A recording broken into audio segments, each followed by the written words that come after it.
Well, Lake, just start by please introducing yourself and tell us a little bit about your background. So, hello, my name is Lake Nollen. I am a first year student in the MLS graduate program here. I have a background in history. I went to Iowa State University for my bachelor's in history. I just wanted to come for MILS because it just felt right to me in the moment. And I chose UW-Madison because I had a great recruitment team. And I fell in love with campus and the city of Madison. Right away. So yeah. Yeah, so you are doing the in-person option, right? Not online. And did you consider both when you were considering the program? No, I really only considered the on-campus version. I really wanted the in-person experiences. I really wanted to Yeah. see what kind of job opportunities the program would bring me in person within the libraries. And of course, there are online jobs and online options for students. Fact I forgot to mention is I'm originally from Iowa, so coming to UW-Madison was a little home away from home. It's really Hmm. close by. It's similar environment, similar places. So um, Yeah, yeah, that was a big factor too. Is I wanted somewhere on campus but close to home. gotcha. And what led you to think about pursuing the Library of Information Studies master's program? You mentioned a little bit about why UW, but what got you thinking about this career and what drew you to UW specifically? Any additional thoughts? Yeah, before I was at Iowa State University for my degree in history, I was at a small community college, and I grew close with the librarian there, the lead librarian of the library on my campus. And one day she pulled me aside and she goes, "I think you should go into library and information science school." And I had never considered that before. I didn't even know what she was really talking about. I kind of wanted to go into anthropology, and I didn't know. And so she sat me down. She looked through programs with me. She talked about how she had gotten an online degree somewhere else, but that I should really consider it. And so, for the first time in a while, I was like, "This." When I looked at it felt right to me, and that was a really comforting feeling. And so I looked into programs. I decided to go to Iowa State for a degree in history, as a lot of other librarians that I knew had gotten a background in history and then gone into library information Hmm. science. Loved history, and then I came here for library information science with a focus on archives. Okay. Um, so yeah, that's the short story of why I came here. Everybody's kind of got like a long backstory. Yeah, for sure. So, how did you go about finding your practicum placement and what resources or strategies were the most helpful in that process? Yeah. When I first came here, I met with my advisor, and I asked her because I knew that we had to do a practicum. I didn't know exactly what that would look like or anything about it. So I asked her, like, what are my options? And she goes, well, there's actually an event coming up. So in October of my first semester, so last year, there was an event called, I think, Pretzels and Practicum and Pretzels. It was an event Hmm. where all the practicum coordinators kind of got together and they would give you pretzels and talk about, they give you their like 5 minute spiel on what the practicum is and, excuse me, what you can do. So I attended that event and it was wonderful. I got to see all different kinds of practicums, what people could do. And the practicum that I chose was the teaching and learning practicum led by Patrick Leaport. He got up and he started talking about it, right? It's not super new, but it hadn't been taught in years. And so he was the first person to kind of revamp the program. And I had no teaching experience beforehand, and I really wanted to do that. And so I talked with him there at the event. He got to know my name, got to know my interests, and he told me, yes, you're first year, but I still encourage you to apply for it, to show your interest in it, and we can see what we can do from there. So that event was very helpful in helping me find what practicum was right for me, but also gave me like an idea of, oh, okay, these other places exist. And then actually talking to Patrick as well as the other practicum coordinators was really helpful um, in narrowing down my decision and figuring out what was right for me in the moment. Wonderful. Um, and what factors were the most important to you when choosing a practicum site or project? The most important thing for me was that it was in Madison and somewhere Hmm. close to me. I know a lot of people who did travel for the practicum and had wonderful experiences, but transportation was a major factor for me, and I needed something close and ideally on campus. Um, so that was really important. And then also time constraints too. was really big, right? I had so many other things going on campus, other classes, other jobs, and so having something on campus that I could just walk over to or quickly hop on a bus and get over was really important. So proximity was the biggest factor in all of it. Sure. Yeah. And can you describe what your practicum experience was like on a day-to-day basis? What kind of projects or responsibilities did you take on? A day-to-day basis is every day was almost kind of different, but I did kind of have a kind of schedule, so to say. So I was placed at the Wisconsin Historical Society under Cynthia Backuer, and I was kind of I did a little teaching here and there. I was more so the behind the scenes lesson planning part of it. So every Monday for a few hours, I would come in. Maybe there would be a class then, maybe there wouldn't. I would do some sort of lesson planning that day, regardless of if there was a class or not. So I would ask Cynthia, what could I help you with today? Is there any class that I can assist you with? A lot of time within teaching is spent behind the scenes, pulling materials from the archive, pulling books, pulling all kinds of things. And I just spent a lot of time on my day-to-day basis just learning the difference between teaching with primary sources between all the other teaching that I was seeing from my other cohorts in my practicum. Hmm. Um, so that was kind of my main responsibility, was just kind of getting everything, teasing out all the knots and figuring out the details.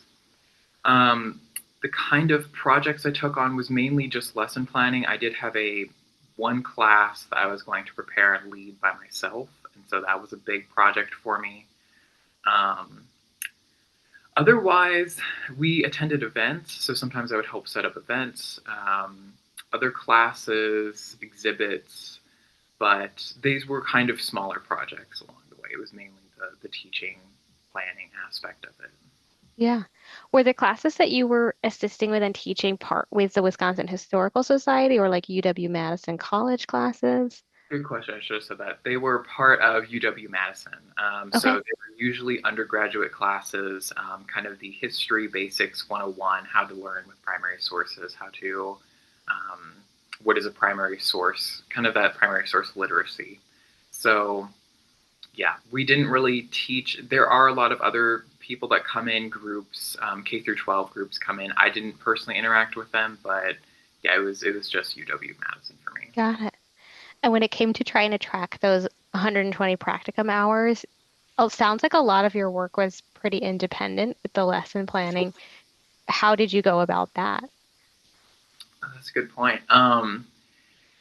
Yeah, so I had like set hours every week, which was good, but I also did some of that on the weekends too, Hmm. if I could, just to free up some of my week, because some week we did have like, three classes coming in and I needed to adjust my schedule for that. Um, so that was kind of my like way of doing it. My way of freeing up my week by doing some things on the weekend and then doing some of the work on Monday, figuring out which classes go where. Yeah. Yeah, cool. Um, what did you enjoy the most about that experience and what made it meaningful for you? Ooh. Oh, I enjoyed a lot about it. The Wisconsin Historical Society is a really beautiful building, but and it was just fun being within it and pulling things from the stacks and from the archives. There was a lot of little details there, but I think one of the best things that I saw and was really meaningful for me was actually seeing the students engaged with the materials, with the lessons, whether I was teaching or whether I was assisting or just observing a lesson. Seeing the students be like, "Oh, did you see this folder or did you see this item?" And asking questions and having discussions with each other. I think that was very meaningful and something that we kind of talked about in our practicum as being this kind of penultimate goal is student engagement. So one of my best memories is students asking me about these photographs from the archive, and I actually had a little background on it, and it didn't have to do with the lesson really, but I was talking with them. They were asking questions. They were so engaged, and yeah, it's little moments like that that I think of and are really big highlights for me. Yeah, it's lovely. What are some of the key skills or insights that you gained through the practicum that you feel will carry into your future career? Ooh, the biggest skill that I'll take with me is time management. Mm. There's just so much that you have to think about, not only as a grad student, but just as somebody living life. And, life things happen all the time. So, time management was really something that was tested with me with the practicum, not in a super stressful way, but just in a way of, oh, I can't do this now because I have this class and I better switch my work schedule around.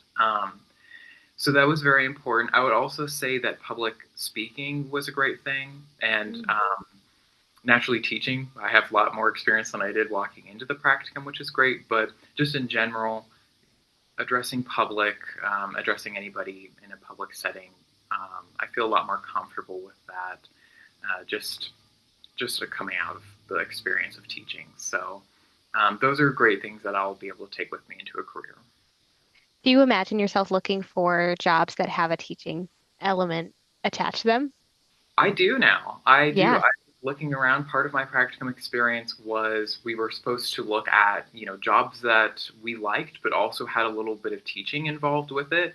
And I was really surprised on how the careers that I was really interested in before I was in this practicum could also blend into the teaching side of things. So Hmm. I was really like, oh, actually, I can do this. I did the practicum, I can teach, but I can do this again, and I can do it in the career for, out there in the field. So um, that was that's something that I think about sometimes. I'm like, I can do this. I will apply and see. Yeah. Yeah. That's exciting. You gained that confidence and these newfound skills as well. Yeah. You talked about this a little bit. So if you have anything else to add, just add to this.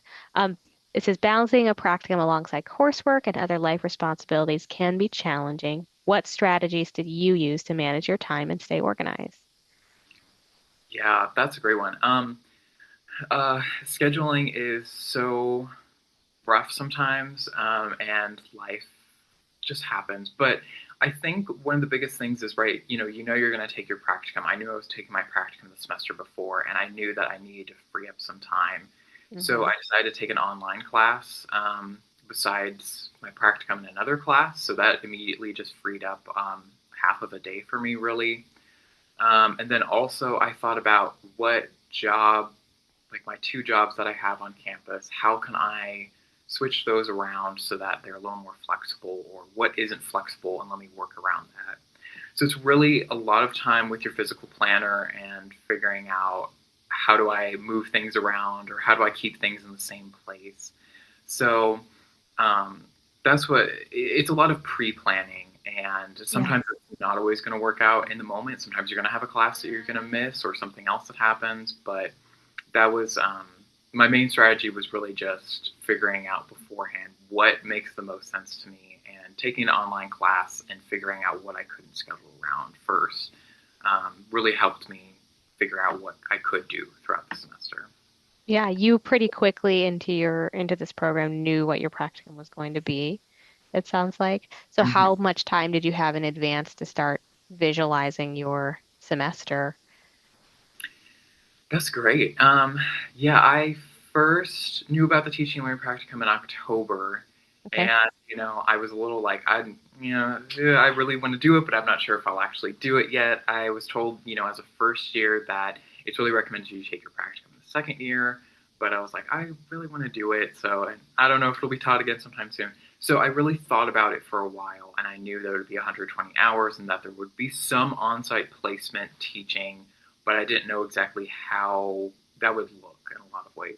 So I thought about it, and then by December, Patrick, our practicum um, leader teacher, he did a really good job of being like, "Hey, here's like a tentative syllabus if you want to look at it."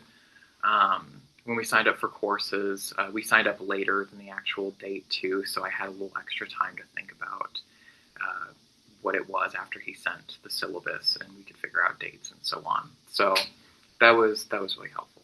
Yeah, and it would lasted over one semester, correct? Yes. Throughout this class. Got it.